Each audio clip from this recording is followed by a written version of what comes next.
So the lecture video for chapter 20, atomic spectroscopy. I'm going to try to make it all in one. So there is more detail in the textbook than you're going to be held accountable for with this chapter. But chapter 20 just corresponds right along with chapter 18 and 19. So 18 and 19 is all about light, looking at Beer's law, that kind of stuff. So the spectrophotometry stuff in chapters 18 and 19 was measuring molecules. So like the thing that would be the unknown in the lab would be a molecule. Okay. That molecule absorbs light at a certain wavelength. We measure that absorbance of it. Great. So chapter 20, atomic spectroscopy, we're measuring individual elements. So instead of the molecule iron 3 nitrate, we'd be looking at just iron. Okay, so we're going to look at similarities and differences between them. And then, just kind of hitting the highlights, especially things like how the instruments are different. So again, we're looking at atoms instead of molecules. And when we were looking at molecules, we talked about the different types of motion. When the molecule absorbs light, which is energy, it can gain vibrational, rotational, and electronic energy. Okay, so unlike a molecule, atoms cannot do the vibration or rotation. Yes, think atom just like a sphere, like a basketball or something. It can rotate, but we don't see that rotation. So we don't see vibrational or rotational energy changes. So we only have electronic transitions. Okay, so in atomic spectroscopy, because there are no bonds, we don't see the rotation and vibration. We only see the electronic transition. So in some ways that makes this, easier. There's less options. But other than that, it works pretty much like the molecular spectroscopy, which is what we looked at in chapter 19. So atomic spectroscopy, one difference though, is it's extremely sensitive, and it's sensitive enough to distinguish different elements from each other and measure for multiple elements at the same time. Okay, so the lab that was done this semester was with the multivitamin, and you were measuring for iron and copper. And so we measured for both. Now, to be fair, when we made our solutions, we made a set of solutions for the copper and then a set of solutions for the iron. So we did separate it, but we used the same instrument and we ran it all at basically the same time. Okay. This is very, like it said, sensitive up there. So it's sensitive because it's in the parts per million or parts per billion levels. So this is one of the techniques that is used when something's extremely dilute. This concentration range is not reasonable for molecular spectroscopy. So if we were measuring a molecule, measuring absorbance using a spectrophotometer, with visible or ultraviolet light from chapter 19, we're talking in the molarity range, maybe sometimes, times 10 to the -4 or something, but not parts per million, parts per billion. So this is much more sensitive. So in terms of similarities and differences, there's a difference, the concentration level. Another difference is, let's look at the instrument. So the instrument for the molecular spectroscopy, we had a lamp, a light source, then we had a monochromator, then we had a cuvette, then we had a detector, and then we had the instrument. So the way this is different, well, we start with the lamp, the light source.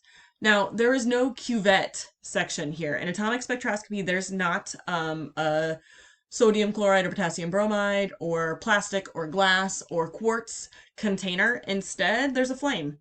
The flame is used to help excite the atoms, the electrons in the atoms, to higher energy levels.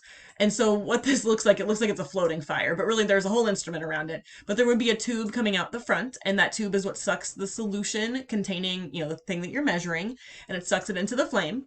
So there's a lamp that's shining light, and then that light goes through the flame where the sample is being burned inside of that flame. And then the light, so some of that light is absorbed by the sample. Okay. And the monochromator is going to filter out the wavelengths. So the reason why the monochromator comes afterwards, the flame itself has its own colors. So we're only wanting to measure the one specific wavelength of light. Now, the difference is the reason why we don't have two monochromators, one at the beginning and one at the end, the Hollow-Cathode Lamp, which is we're going to talk about in more detail here, that is only going to emit one wavelength. So we don't need a monochromator because the light itself only lets off one wavelength of light. So each lamp is specific to an element. So like we have a lamp that measures sodium. To measure iron, I have to get a different lamp. To measure calcium, I have to get another lamp. To get magnesium, same deal. So these lamps, we don't have a monochromator between the lamp and the flame because I don't need one. It's only one wavelength of light coming out. The monochromator is afterwards because when you burn stuff, you see light. Lots of different colors of light are going to come out. We only want that one wavelength that the hollow-cathode lamp emitted. So that's why the monochromator is after. And then the detector, and then it goes to the instrument. Now, obviously, the little fuel and air lines are there because part of this instrument, a significant portion of it is making this flame thing work correctly. So we have in atomic spectroscopy both atomic absorption and atomic emission. We looked at this in the end of chapter 19 with molecular spectroscopy. There's also absorption and emission. Emission we only see in molecular spectroscopy when we have luminescence, so phosphorescence and fluorescence. When after being shine light at it, the sample will emit its own wavelength of light. Okay, so we see this in atomic absorption and atomic emission as well. The differences here are in the emission, which is the top path. There's no lamp at the beginning. The flame works to excite the atoms, and then that atom then lets off a color of light. It goes to the monochromator and then gets detected. Absorption is the bottom one, which is the picture that I just showed you on the previous slide. So there's the lamp. The light goes through the flame, which is where the sample is, and then it goes to the monochromator to filter out just that. So like this will be like wavelength 1. So monochromator is set just to measure wavelength 1. So all the other colors that come out of the flame get removed. So the picture in terms of the excitation, there was a big old picture at the end of chapter 19 about the different pathways. Once an atom or a molecule an electron is excited to a higher energy level in its molecular orbitals, the different pathways to get down. There's the radiationless transition, there's internal conversion, there's intersystem crossing, there's fluorescence, there's phosphorescence, all that. Well, one difference between molecular and atomic spectroscopy, this is the difference in the pictures. There's an up arrow, and then it would be a down arrow. Now this down arrow is the emission, so this is the letting off light. But we don't see those smaller lines, the vibrational and rotational lines, because again, we don't have vibrational and rotational lines. We also aren't looking at molecular orbitals here, we're looking at atomic orbitals. So really back to the 1s2, 2s2, 2p6. So the electron's moving from the ground state to an excited state. The electron just moves to a higher energy level, and that could be from the 2p to the 3s. Okay, so we're not looking at the complicated molecular orbitals here, so that's why I don't have as many pictures for you. So looking at this a little closer, we're looking at the flame. The sample is aspirated, so like sprayed into the flame. Think like a spray bottle, kind of like when you squeeze it in and then it kind of mists out. The flame itself is between 2,000 and 3,000 Kelvin, so it evaporates whatever the solvent is, and then the solid, which will be the sample, is then atomized, so like broken down into atoms. So maybe we're measuring calcium, but we can't just take calcium chunks. Maybe the solution that I made was calcium nitrate. Well, there's bonds there. Well, because of that 2,000 to 3,000 Kelvin flame, those bonds would be broken, and then the light that's being shined at the flame, if we're doing absorption, is a light that only calcium atoms absorb. So only the calcium would be measured in this, the nitrate, the nitrogens, and the oxygens. That's why there's a monochromator to filter out any wavelengths from them. So again, there's no cuvette. The flame is kind of taking the place of the cuvette. Now the path length is usually about 10 centimeters long. It's different than the cuvette path length in molecular absorption, like with Beer's law, because we buy the cuvettes to be a certain size, and so we know their size. We're not going to take a ruler out and measure the length of the flame. So in some ways with Beer's law, which we will be using in this chapter with atomic absorption, we're ignoring the path length. We're kind of just saying absorbance equals extinction coefficient times concentration, because the path length is the length of the flame, and we're not going to get out a ruler to measure that, but for every instrument, it's going to be consistent. You cannot change the path length for atomic absorption. Okay, so that light source, those are the hollow-cathode lamps, and they emit light with the certain wavelength and frequency that's absorbed by the analyte. So you pick the element and you use that lamp. Okay. So I don't have there was more detail in chapter 19 when we went through all the different types. I have less of that because there's kind of it's a simpler situation here. The detector measures the amount of light that goes to the flame, and the detector is the same detector that we used in chapter 19. So I'm not going through that again. So here's another differences between atomic and molecular absorption. So in Beer's law, again, we make a calibration curve, and we're still going to do that. But when we look at the, when we test the molecule over a range of wavelengths, in molecular spectroscopy, we use this to figure out the lambda max, the wavelength to test it. So like I would test it at this wavelength, that would be the lambda max. And see, it's smooth, it's a curve. There's increases and decreases. Well, with atomic emission, there's no curve. I know there's a bunch of spikes here, but each of those spikes is a different element. So like the wavelength we'd use for iron, well, there's one. The wavelength we use for nickel, there it is. It's not challenging to figure out the lambda max, and it doesn't change. That's why the hollow-cathode lamps, they just let out one wavelength of light, because with nickel, it's always going to be the same wavelength. Basically 300, it's somewhere between 300.3 and 300.4. Look how narrow that is. Like we could get down to a couple more significant figures to be really accurate about what that lambda max is. The reason why we don't is because we don't have the technology for the lamps to be quite that specific. So molecules have, so bandwidths, like the nanometers, where there's like a hill. This hill, we pick the top of the hill, but like that hill kind of goes from 500-ish to 600-ish, okay?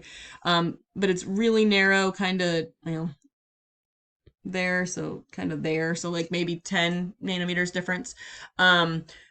Atomic spectroscopy, they have differences. Their lines are so narrow that it's 0.001 nanometer. So that's how detailed we could get on the lambda max for atomic spectroscopy. So looking at those hollow-cathode lamps again, real quick.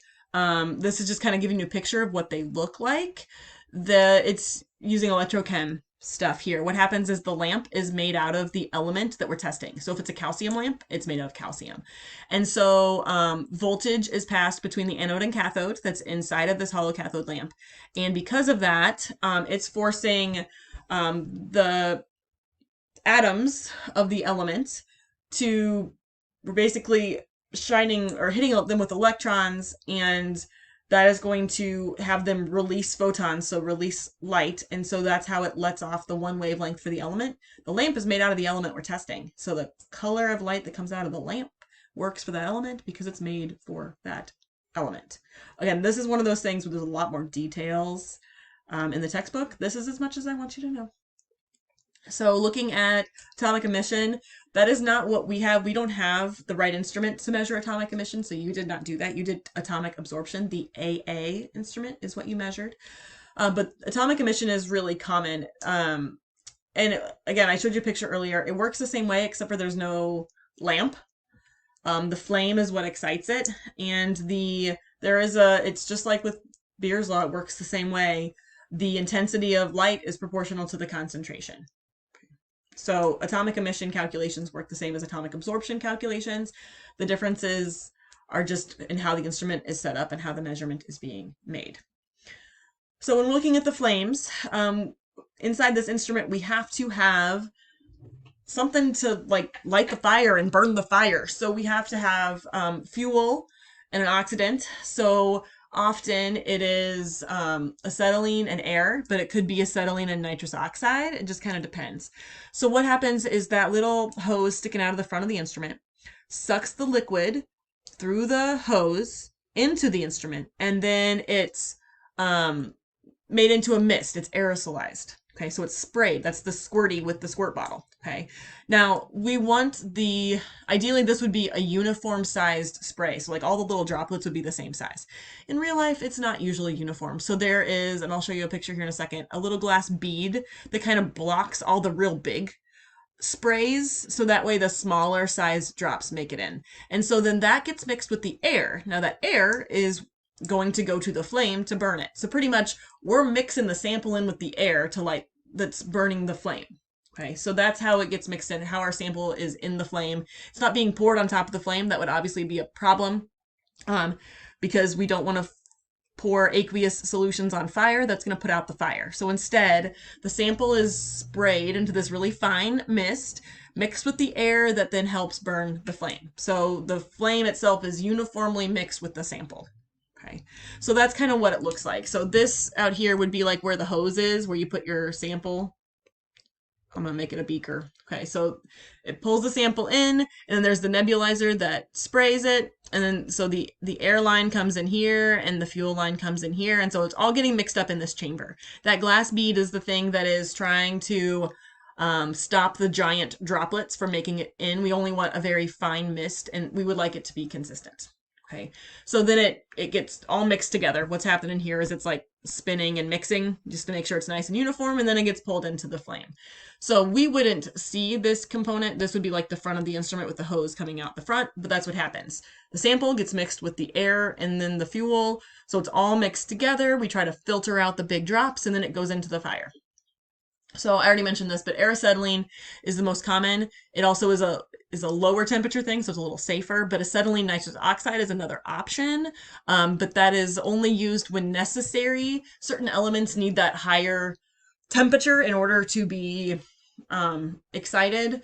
And then, so if the sample itself is in a compound, I mentioned this, but the flame is at a high enough temperature that it breaks the bonds, so it decomposes itself just into atoms. Okay, but because we have oxygen going on in the sample, sometimes once they get into that atomic form, so goes from calcium nitrate just down to calcium, the oxygen that's in that mixture will oxidize them and make them like calcium oxide or calcium hydroxide.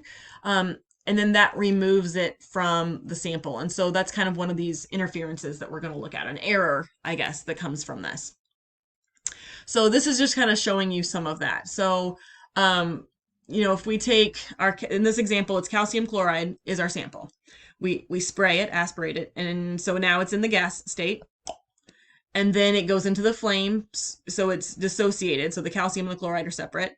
And then we shine the light at it, so it's excited. And then we, measure the we measure the absorbance of that, or if we're emission, then we measure the emission of it.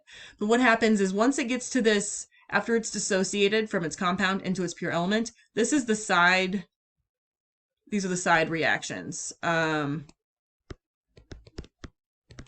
which cause errors.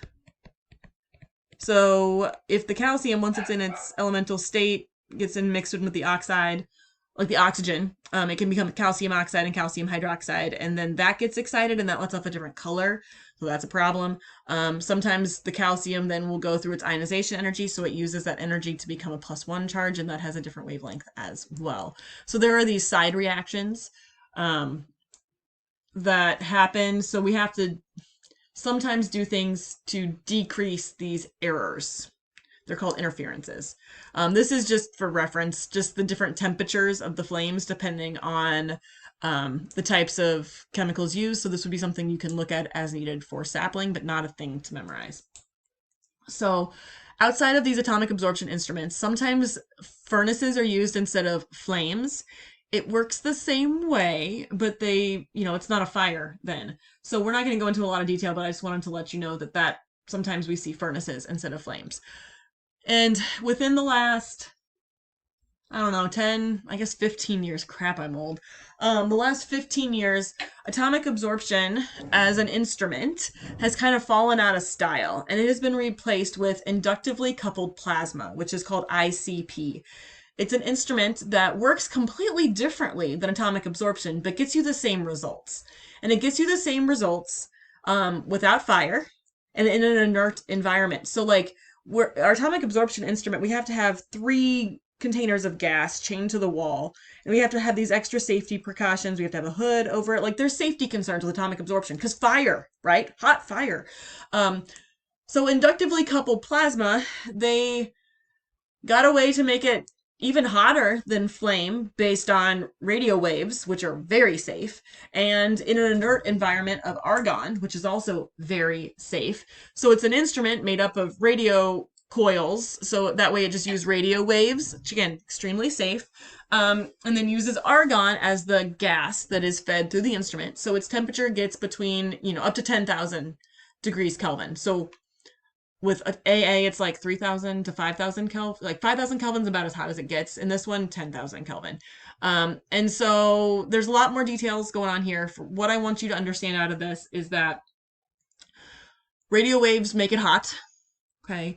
And then we ionize it, and then it goes through this radio waves at this really high temperature, and then it's able to make measurements based on that. We're not going to go in more detail. This sucker is a lot more complicated than atomic absorption, but ICP is kind of the new technology for this. It's just ridiculously expensive, and atomic absorption is much cheaper. So if you want to know why, I'm telling you that 15 years ago, atomic absorption has kind of fallen out of style and ICP is becoming more popular. Well, it's because, and why does St. Charles Community College have atomic absorption instrument?